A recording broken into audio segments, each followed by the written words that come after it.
வாழ்க வையகம், வாழ்க வையகம், வாழ்க வளத்துடன் உலகெங்கும் இருக்கும் நம்ம குடும்பத்தினருக்கு டாக்டர் டிவைன் தினேஷின் அன்பான வணக்கங்கள்.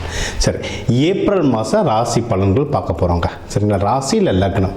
ஓகே, லக்னத்தை வச்சு பாருங்கள், ஒன்று ஈஸி. இப்போ லக்னம்னா உங்கள் கட்டத்தில் லா எங்கே போட்டிருக்குன்னு பாருங்கள், அதுதான் லக்னம். அது ஒன்றும் பர்ஃபெக்டாக வேலை செய்யும். அதை வச்சு பார்க்கும்போது ஒன்றும் பர்ஃபெக்டாக வேலை செய்யும். சரி, இந்த ஏப்ரல் மாதம் என்னென்ன சிறப்பு? ஏப்ரல் தான் தமிழர்களுக்கான மந்த்தே. ஏன்னா நம்ம தமிழ் புத்தாண்டு ஏப்ரல் 16. நம்மளுக்கு வந்து இந்த சித்திரை அப்படின்றது தான் ஒரு புத்தாண்டாகவே ஆரம்பிக்கிறது. ஸோ ஏப்ரல் புனிதமான மாதம் நம்மளுக்கு ஒன்று. இன்னொன்று சித்ரா பௌர்ணமி வருது, சித்திரகுப்தர். சித்தர்களுடைய நிறைய ஆசீர்வாதம் வாங்கணும்னா சித்ரா பௌர்ணமி. சித்திரை திருவிழா, மதுரை குலுங்கன்ற மாதிரி ஃபுல் சித்திரை திருவிழா வருது. ஸோ இந்த ஏப்ரல் மாதம் வந்து ஒரு புனிதமான மாதம். ஓகேங்களா? இந்த புனிதமான மாதத்தில் நம்ம ராசிக்கு எந்தெந்த விஷயங்கள்லாம் ரொம்ப சாதகமாக இருக்குது, எதுலலாம் நல்ல வாழ்க்கையில் முன்னேறலாம், வேறு எந்தெந்த விஷயத்தில் நான் கொஞ்சம் கவனமாக இருக்கணும், என்னென்ன வழிபாடுகள் பண்ணணும் அப்படின்றத நம்ம ஒவ்வொன்றா பார்த்துட்டு வருவோம். இது கூடவே இந்த பண்டிகைகள், இந்த முக்கியமான நாட்கள், இந்த பௌர்ணமி, அமாவாசை இதையும் கலந்து சொல்கிறேன். அதுக்கேற்ற வழிபாடுகள் பண்ணிட்டு வர இந்த ஏப்ரல் மாதம் நம்மளுக்கு ஒரு சிறப்பான மாதமாக அமையும். கும்பராசி, கும்பலக்னம் சூப்பராக இருக்குது. அதான் சொன்னேன், நம்ம வந்து ஜென்ம சனியாக நம்ம வீட்டில் மூவ் ஆகிட்டாருங்க. இதுக்கப்புறம்லாம் ஏறு முகம் தான், அடித்து ஏறுன்னு ஏறலாம். அதனால் டைம் ரொம்ப நல்லாயிருக்கு. நீங்கள் வந்து மெயினாக யாராவது பொருளாதாரத்தில் அடி வாங்கிறப்ப இந்த 6 வருஷம் பொருளாதாரத்தில் இருந்தது எல்லாத்தையும் அது சொல்லுவாங்கள்ல, இந்த அருணாகரிலேருந்து எல்லாத்தையும் அறுத்துட்டு இருப்பாங்க. பொருளாதாரத்தில் இதுவாகிருக்கு. இப்போ பார்த்தீங்கன்னா கடந்த ஒரு 3 மாதமாகவே உங்களுக்கு பொருளாதாரம்லாம் ரொம்ப ஸ்டேபிள் ஆகிட்டே வரும். ஸ்டேபிள்னால் அப்படியே 10 வருஷத்துக்கு முன்னாடி இருந்த மாதிரி இப்போ இருக்கணும்லாம் இல்லை. ஒரு 1 வருஷத்துக்கு முன்னாடி இருந்ததை விட இப்போ கொஞ்சம் பெட்டராக இருக்கும். முன்னேறினே வந்துட்டுருக்கும், கொஞ்சம் கொஞ்சமாக முன்னேறி வந்துட்டுருக்கோம். ஸோ பொருளாதாரம் ஸ்டேபிள் ஆகுது. இது வந்து நீங்கள் என்ன இன்வெஸ்ட்மெண்ட் பண்ணுறது தான் இப்போ பண்ணுறீங்க. ஏன்னா இப்போ அங்கங்கே வார், நிறைய போர்கள் நடந்துகிட்ருக்கு. கோல்டு வெள்ளி விலைலாம் ஏறும். சரிங்களா? அதனால் இப்போ அதெல்லாம் சின்ன சின்னதாக வாங்கி வச்சுட்டே வந்தீங்கன்னா நம்ம ஜெயிக்கிறதுக்கு நிறைய உபயோகப்படும். இது ஒன்று. படிக்கிற குழந்தைங்க நல்லா படிக்கும் சார். ஏன்னா கும்பமும் எப்படின்னா படிக்கிற ஏஜில் பார்த்தீங்கன்னா பசங்க கொஞ்சம் மந்தமாக இருக்கும்.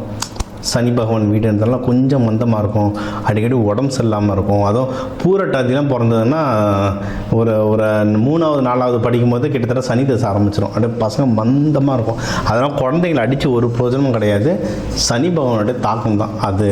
அந்த சனி பகவான் தாக்கத்தை குறைச்சிட்டிங்கன்னா பசங்க நல்லா படிக்க ஆரம்பிச்சாங்க. ஏன்னா கும்பத்துலலாம் பசங்க பிறந்தால் நீங்கள் லக்கி, குடும்பத்தை தாங்குவாங்க. கும்பத்தில் பிறந்த பசங்க குடும்பத்தை தாங்குவாங்க. அண்டு நீங்கள் வந்து அதில் படிக்கிற குழந்தைங்க நல்லா படிக்கும். நம்ம எப்போயுமே சொல்கிறது தான், டீ கொடுக்கும்போது ஏலக்காய் போட்டு கொடுங்க. சாப்பாட்டில் எப்போவுமே பச்சை காய்கறிகள் ஏதாவது ஒரு வேளை, இல்லை சாப்பாட்டில் வந்து ஏதோ ஒரு டிஷ்ஷு கீரை வெண்டைக்காய் இருந்தால் பச்சை காய்கறி கொடுத்துட்டே இருங்க. புதன் நல்லா ஆக்டிவேட் ஆகும், மூளை நல்லா ஆக்டிவேட் ஆகும். இது படிக்கிற குழந்தைங்களுக்கு மட்டும் கிடையாது. இது வந்து நீங்கள் வந்து ஏதாவது வண்டி வாகனம் வாங்கணுன்னாலும் இது யூஸ் ஆகும். கம்யூனிகேஷன், உங்களுடைய கம்யூனிகேஷன் இம்ப்ரூவ் பண்ணுறதுக்கு யூஸ் ஆகும். கும்பம் எப்படி இருக்குன்னா, நம்ம ஒன்று சொன்னால் எதிர்க்க இருக்கவங்க வேற மாதிரி புரிஞ்சுப்பான். இது அந்த அர்த்தத்தில் சொல்லலைன்னா, இல்லை நீ அப்படி தான் சொன்னேன் அப்படின்னு சொல்லுவாங்க. நான் தப்பாக நினைக்கிறாங்க, நீ தப்பாக நினச்சேன்னு வாங்க. அதெல்லாம் என்ன கம்யூனிகேஷன் இஷ்யூ. ஸோ நீங்கள் வந்து புதன் ஆக்டிவேட் பண்ணிட்டீங்கன்னா அந்த கம்யூனிகேஷன் வந்து ப்ராப்பர் சேனலாக இருக்குங்க. சரிங்களா? இன்னொன்று எதனா வண்டி வாகனம், வீடு எதனா வாங்கணும், நகை எதனா வாங்கணும்னா இதுக்கெல்லாம் சரியான டைம். இதனால சரியான டைம். இந்த 6 வருஷத்தில் வந்து நம்ம சண்டை போடாத ஆளுங்க யார்? வீட்டில் ஒய்ஃபு ஹஸ்பண்ட்டு சண்டை போட்டிருப்போம், பசங்கள்கிட்ட சண்டை போட்டிருப்போம், வேலை செய்கிறதுல சண்டை போட்டிருப்போம். இப்போ வந்து கொஞ்சம் பேச்சப் ஒர்க் பண்ணலாம். இப்போ அம்மா கிட்டனா எதனா சண்டைனா கொஞ்சம் பேச்சப் ஒர்க் பண்ணலாம். ஃப்ரெண்ட்ஸுங்க கிட்ட எதனா சண்டைனா கொஞ்சம் பேச்சப் ஒர்க் பண்ணலாம். கொஞ்சம் பேச்சப் ஒர்க் பண்ணுறதுக்கு இது வந்து ஒரு பெஸ்ட்டான டைமாக இருக்கும். இது ஒன்று. வேலை இல்லைன்னா யாராவது ப்ரமோஷன்லாம் அதான் வேலை இருந்தாலே பெரிய விஷயம் நிலமில் தான் இருக்கிறோம். வேலையை தக்க வச்சுக்கிட்டவங்க ப்ரமோஷனுக்கு ட்ரை பண்ணலாம். இல்லை புதுசாக வேலை, சார் ரொம்ப வருஷம் ஒரே இடத்துல மாட்டிக்கிட்டு இருக்கேன் சார், வெளியே மாறணும், வேறு ஜாப் வேணும் சார்னா இப்போ வந்து ஜாப் மாறுறதுக்கு இது வந்து ஒரு சூப்பரான டைமுங்க. தாராளமாக ஜாப் மாறும், ஜாப் கிடைக்கும். நீங்கள் வந்து இப்போ யாரும் லவ் பண்ணுறீங்கனாலும் கும்பத்துக்கு லவ்ன்றது கொஞ்சம் கஷ்டம் தான். ஏன்னா ரொம்ப நல்ல பசங்களாக இருப்பாங்க, ஒழுக்கமானவங்களாகவும் இருப்பாங்க, உண்மையை வந்து வேறு முகத்துக்கு நேராக சொல்லிடுவாங்க. அதனால் கொஞ்சம் அமையது லைட்டாக கஷ்டம்தான். அதை மீறி உங்கள் மனசுக்காக அமைஞ்சிருச்சுன்னா டக்குன்னு கல்யாணமாக மாற்றி விட்ருவாங்க. ஏன்னா அதுக்கும் டைம் வந்து ரொம்ப நல்லாயிருக்கு. புதுசாக பொண்ணு மாப்பிள்ளை தேடுறவங்க வந்து கல்யாணத்துக்கு டைம் நல்லாயிருக்கு. ஆனால் நீங்கள் வந்து ஜாகிரதையாக பண்ணணும். ஏன்னா இந்த பேக்ரவுண்ட் வெரிஃபிகேஷன் ஜாகிரதையாக பண்ணணும். ஏன்னா யாரும் தெரியாமல் தான் நம்ம மேட்ரிமோனியில் பார்த்துட்டு பண்ணுறோம். ஸோ வெரிஃபிகேஷன் கரெக்டாக பண்ணிக்கோங்க.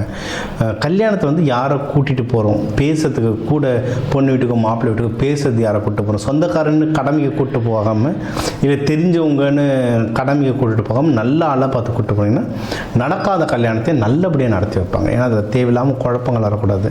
யாராவது நம்ம வரதட்சணையே வேணாம்னு சொல்லியிருப்போம், யாராவது ஒருத்தர் பொண்ணுக்கு எவ்வளோ போடுறீங்கன்னு ஆரம்பிப்பாங்க, பஞ்சாயத்து ஆகிடும். இந்த மாதிரி தான் சம்மந்தம். அவங்கக்கிட்ட நம்ம எதுவும் சொல்லியிருக்க மாட்டோம், அவங்களாம் ஒன்று கேட்பாங்க, குழப்பி போட்டுருவாங்க. இந்த மாதிரி ஆளுங்கள்லாம் முன்னாடியே உட்கார வச்சு எதுவும் பேசாதீங்கன்னு ஃபுல் ட்ரைனிங் கொடுத்து கூப்பிட்டு போங்க. ஏன்னா கல்யாணம் உங்களுது. ஏற்கனவே நம்மளுக்கு பொண்ணு தரத்தே பெரிய விஷயம் கும்பத்துக்கு. ஏன்னா இருக்கிற டைம் அப்படி 6 வருஷம் நம்ம ஃபஸ்ட்டு நமக்கு கல்யாணம் பண்ணுற இன்ட்ரெஸ்ட் வர்றது பெரிய விஷயம், அதுக்கப்புறம் நம்மளுக்கு அமையிறது பெரிய விஷயம். இதுக்கு நடுவில் இந்த கௌஷிக்குன்னு வேறு வந்து குழப்பி விட்டுருவாங்க. அதனால் கொஞ்சம் பாருங்கள், கரெக்டான ஆளுங்களை கூட கூப்பிட்டு போனால் சூப்பர். ரொம்ப மெயின் என்னென்னா, நீங்கள் கல்யாணமோ பிஸ்னஸோ என்ன வேணால் பண்ணுங்கள், வீடு வாங்குங்க, முடிஞ்ச அளவுக்கு கடன் இல்லாமல் வாங்குங்க. ஏன்னா கடன் வந்து இப்போ தொட்டுட்டிங்கன்னா அது ரொம்ப தலைவலியாக இருக்கும். அந்த கடன் வந்து அடைக்கிறதுக்கும் கஷ்டம். இன்னொன்று, உங்கள்தே பணம் நிறைய வெளியே மாட்டிக்கிட்டு இருக்கும், வெளியே யாருக்கும் பெருசாக கொடுக்காதீங்க. கும்பம் ஒன்றும் அந்த அளவுக்கு கொடுத்து ஏமாறுறவங்க இல்லை. உங்களுக்கு நல்லா ஷார்ப்பாக இருக்கும் பிரெயின், கொடுத்து ஏமாற மாட்டாங்க. ஆனால் அங்கங்கே லாக் ஆகிடும். பிஸ்னஸில் கிரெடிட் கொடுத்தேன்னு லாக் ஆகிடும். வேலை செய்கிற இடத்துல எது பிஎஃப் இஎஸ்ஐ மணி எடுக்கணும்னு நினைப்பாங்க, அது லாக் ஆகிடும். அங்கங்கங்கே மணி லாக் ஆகிருக்கும் கும்பத்துக்கு. சரிங்களா? அதனால் அது வந்து எப்படி வெளியே எடுக்கணுன்றதை ட்ரை பண்ணுங்கள். காசு வெளியே வரதுக்கு வாய்ப்பு இருக்குது. அதுக்கு சில பரிகாரங்கள் சொல்கிறேன், அது தனிப்பட்ட ஜாதகம் வச்சு தான் சொல்லணும். அதுவும் சொல்கிறேன், அதை நீங்கள் ட்ரை பண்ண அங்கங்கே அடைஞ்சிருக்க பணங்கள் வந்து ஒவ்வொன்றா ரிலீஸ் ஆகிட்டு வரும். நம்ம இருக்கிற கஷ்டத்துக்கு நம்மளுக்கு வந்து அது ரொம்ப உபயோகப்படும். இது ஒன்று. அடுத்து, தொழில் பண்ணுறவங்களுக்கு நல்ல முன்னேற்றங்கள் இருக்குங்க, தாராளமாக முன்னேறலாம். வெளிநாடு போகிறது, கும்பம் வெளிநாடு சூப்பராக ட்ராவல் பண்ணுவாங்க. ஏன்னா இது வந்து காற்று வீடு ஆண் வீடு, நல்லா ட்ராவல் பண்ணுவாங்க. அதுவும் உலக லெவலில் பார்த்திங்கன்னா கும்பம்லாம் பார்த்திங்கன்னா துபாய் சொல்லுவாங்க, யூஏஇ, மிடில் ஈஸ்ட், முக்கியமாக துபாய் சொல்லுவாங்க கும்பம். நீங்கள் வெளிநாடு போகிறதுக்கெலாம் வந்து எக்கச்சக்கமான உங்களுக்கு வாய்ப்புகள் இருக்குது, தாராளமாக ட்ரை பண்ணுங்கள். ஓகே, துபாய் சொல்லுவாங்க, பட் உங்கள் ஜாதக அமைப்பைப்படி வேறு ஏதாவது நாட்டுக்கு போகிறதுக்கு நிறைய வாய்ப்புகள் இருக்குது. அதை வந்து தாராளமாக ட்ரை பண்ணுங்கள். இல்லை நீங்கள் இங்கேருந்து ஒரு தொழில் பண்ணீங்க, அந்த தொழிலை அந்தந்த நாட்டுக்கு எக்ஸ்போர்ட் பண்ணணும், இல்லை அங்கேருந்து இம்போர்ட் பண்ணணும்னால ஏதோ ஒரு விதமாக அந்த நாட்டோட கனெக்ஷன் வரும். ஸோ நீங்கள் வந்து அதை பண்ணலாம். உங்களுக்கும் சுப செய்திகள் நிறைய வந்துக்கிட்டே இருக்கும், சுப செய்திகள் வந்துட்டுருக்கும். எதில் ஜாகிரதையாக இருக்கணும்னா அந்த பணம் விஷயம். கையில் வந்து பணம் மட்டும் எப்படி செலவாகுதுன்னே தெரியாது, வரும் ஆனால் எப்படி செலவாகுதே தெரியாது. கண்ணா அப்படின்னா செலவாகும், நம்ம கண்ட்ரோல் மீறி செலவாகும். 50,000 ரூபாய்க்கு ஒன்று யோசிச்சு வச்சிங்கன்னா 1.5 லட்ச ரூபாய் எடுத்துன்னு வைக்கும். யாராவது கும்பத்தில் வந்து இந்த கணக்கு வழக்கு, சொந்த செலவு கணக்கு வழக்கு எழுதுகிறவங்களாம் தான் நல்லா தெரியும். 50,000 ரூபாய்க்கு போட்டு வைப்பீங்க, 1.5 லட்ச ரூபாய் இல்லை 1 லட்ச ரூபாய்க்காவது எடுத்துன்னு வச்சிடும். செலவு மட்டும் கண்ணா பின்னான்னு எடுத்துகிட்டு போகும். அதனால் செலவு ஜாகிரதையாக பார்த்துக்கோங்க. உங்களால் கண்ட்ரோல் பண்ண முடியலையா, வீட்டுக்காரம்மாவோ இல்லை ஹஸ்பண்ட் கிட்டே ஒய்ஃப் கிட்டே பொறுப்பாக கொடுத்துருங்க. இல்லை சார் அவங்களால தான் சார் செலவே அப்படின்னு நினச்சிங்கன்னா, கொஞ்சோண்டு கையில் காசை வச்சுட்டு அதை வச்சு எப்படி ஓட்டுறதுன்றதை பார்த்துட்டிங்கன்னா வாழ்க்கை சீரமைப்பேன். காசு விஷயம். அடுத்து வந்து கடன் விஷயம். சரிங்களா? இந்த காசு விஷயத்தை பார்த்தீங்கன்னா இந்த ஏப்ரல் மாதம் வந்து உங்களுக்கு ஒரு சூப்பரான மாதம் அமையும். தெய்வ வழிபாடு அப்படின்னா நீங்கள் வந்து மங்கள சனீஸ்வரர்லாம் வழிபடலாங்க. மங்கள சனீஸ்வரர்னால் இந்த ஏற்கலப்பியோடு இருப்பார், அவரோட ஒய்ஃப் ஜேஷ்டா தேவி, குளிகன் மாந்தி அவங்க குழந்தை, அவங்களோட மொத்தமாக குடும்பத்தோட சனி பகவான் இருக்கிற கோவில்கள் நிறைய இருக்குது. எல்லா ஊர்லேயும் இருக்குது. சென்னையில் இருக்குது, காஞ்சிபுரத்தில் இருக்குது, முக்தீஸ்வரர்னு ஒரு கோவில் இருக்குது, திருக்கொல்லிக்காடு இருக்குது, நிறைய கோவில்கள் இருக்குது. சரிங்களா? அங்கெல்லாம் போயிட்டு நீங்கள் மங்கள சனீஸ்வரர் வழிபட்டிங்கன்னா சூப்பராக ஒர்க் ஆகும். இது ஒன்று. அடுத்து வந்து இவர் ரங்கநாதரை வழிபடலாம், லக்ஷ்மி தாயாரோடு வழிபடலாம். இவங்க நம்ம சிவபெருமான் பார்வதியோடு வழிபடலாம். இவங்கள வந்து சனிக்கிழமை குளிகை நேரத்தில் வழிபடுங்க. காலையில் ஒரு 6:30 மணி வரும், 6:30 மணிக்கு அரௌண்ட் 6:30 மணிக்கு வரும். குளிகை நேரத்தில் வழிபாடு பண்ணுறது ரொம்ப நல்லது. இவங்களுக்கும் இந்த நேரத்தில் நீங்கள் எள்ளு சாதம்லாம் அன்னதானமாக கொடுக்கக்கூட கர்ம வினை பயங்கரமாக கிளியர் ஆகும். ஏன்னா இவங்களுக்கு வந்து கும்பம் வந்து கர்ம வினை ரொம்ப அதனால தான் நம்ம சனி பகவான் வீட்டிலே பிறந்திருக்கோம். கர்மா ஜாஸ்தியாக இருக்கும், ஆனால் நல்ல கர்மா கழிக்கிற நிலமையில தான் இருப்போம். அண்டு இப்போ ராகுலாம் இருக்கிறதுனால கருப்பு உளுந்தில் செஞ்ச கஞ்சிகள்லாம் நீங்கள் அன்னதானமாக கொடுக்கலாம், எள்ளு சாதமாக கொடுக்கலாம். இதெல்லாம் கொடுத்துட்டு வர இந்த ஏப்ரல் மாதம் வந்து உங்களுக்கு ஒரு சுபிக்ஷமான மாதம் அமையும். இப்போ உங்கள் ராசிக்கு வந்து எல்லா முக்கியமான விஷயங்கள் பார்த்தோம். ஓவராலாக எப்படி இருக்கும், கல்யாணம் யாருக்கு, வேலை, மகப்பேறு, கடன், கொடுக்கறது வாங்கிறது, தொழில் யாருக்கு அமையும், ஆஃபீஸில் ப்ரமோஷனுக்கு அமையும், வெளிநாடு போகிறது, உடல் உபாதைகளில் எப்படி சரி பண்ணுறது, என்னென்ன வழிபாடுகள், எந்தெந்த தெய்வங்கள் எந்தெந்த நாளில் வழிபாடு பண்ணுறது, இது எல்லாமே நம்ம வந்து முக்கியமாக ஒரு ஓவராலாக எல்லாத்தையும் நம்ம பார்த்தோம். சூப்பர். இப்போ அதான் 12 ராசி, ஒரு 12 கோடி தமிழர்கள் இருக்கும். ஒரு ராசியும் ஒரு கோடி பேருக்கு பொதுவாக சொல்லியிருக்கோம், பொது பலனாக சொல்லியிருக்கோம். இதுவே ஒர்க் ஆகும்.